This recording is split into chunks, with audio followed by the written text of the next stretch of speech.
Fils et du Saint-Esprit. Amen. Ô Seigneur, envoie ton esprit et tout sera créé et tu renouvelleras la face de la terre. Que cette parole que nous avons proclamée nous aide.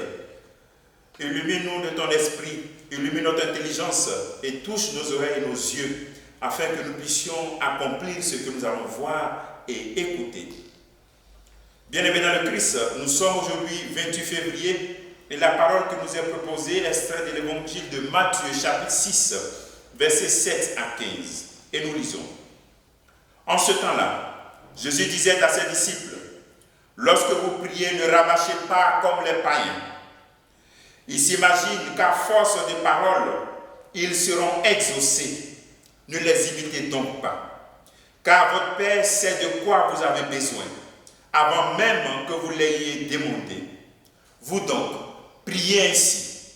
Notre Père qui es aux cieux, que ton nom soit sanctifié, que ton règne vienne, que ta volonté soit faite sur la terre comme au ciel.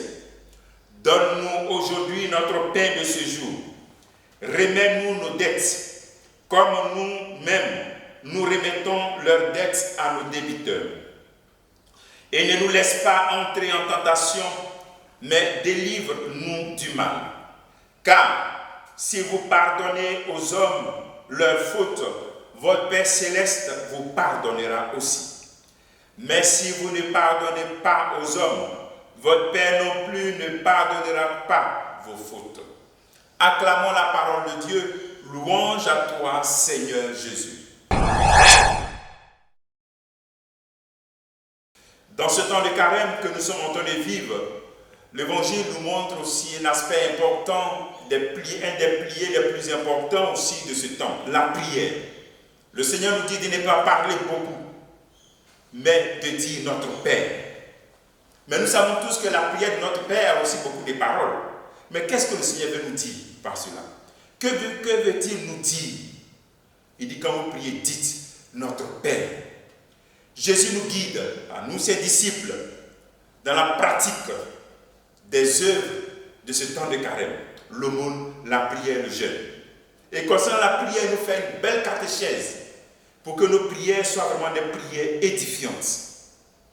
Pour lui et pour nous, le fondement de la prière, ce n'est pas la quantité de paroles qu'il nous demande, mais c'est l'expression d'une confiance totale en Dieu. Ce n'est pas par la quantité de paroles que notre prière est écoutée, mais notre prière doit être l'expression de la bonté de Dieu qui est amour et miséricorde et qui sait de quoi nous avons besoin avant même que nous ouvrions la bouche. Alors, quel doit être le contenu de notre prière? Dans le Notre Père, nous voyons deux grands moments de prière adressées à Dieu, dans notre relation avec Dieu et notre relation avec nos frères et sœurs. La prière devient donc un engagement envers Dieu. Il y a 3 engagements envers Dieu et puis 4 engagements envers nos frères et sœurs. Donc le Seigneur veut nous dire de ne pas chercher à demander tant de choses. Il sait de quoi nous avons besoin. Il le sait. Et ce que nous devons faire de notre prière, faire de cela des engagements.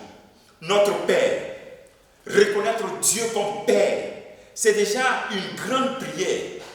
Avoir une grande confiance en lui. Savoir qu'il ne nous abandonne pas. Quelqu'un qui prie notre Père ne peut jamais dire de sa bouche que Dieu l'a abandonné. Notre Père, même si nos pères biologiques souvent peuvent nous abandonner, mais lui ne nous abandonne jamais. Cette prière m'unit donc à Dieu et m'unit aussi à mes frères. À Dieu, je proclame son nom pour ma vie. Je cherche son royaume.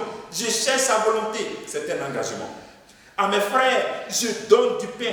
Je reçois déjà le pain de Dieu. Je pardonne. Je suis victorieux. Et je suis victorieux du mal. Voici l'engagement. C'est-à-dire, c'est comme si le Seigneur nous dit, cherchez d'abord le royaume des cieux et sa justice. Et le reste vous sera donné en surplus. Aujourd'hui, je t'invite vraiment à reprendre cette prière de notre Père. Et est-ce que ta prière est vraiment l'expression d'une confiance totale en Dieu le Père? Reprends cette prière et fais attention aux paroles. Que le Seigneur te bénisse en ce jour, qu'il nous bénisse tous, au nom du Père et du Fils et du Saint-Esprit. Amen.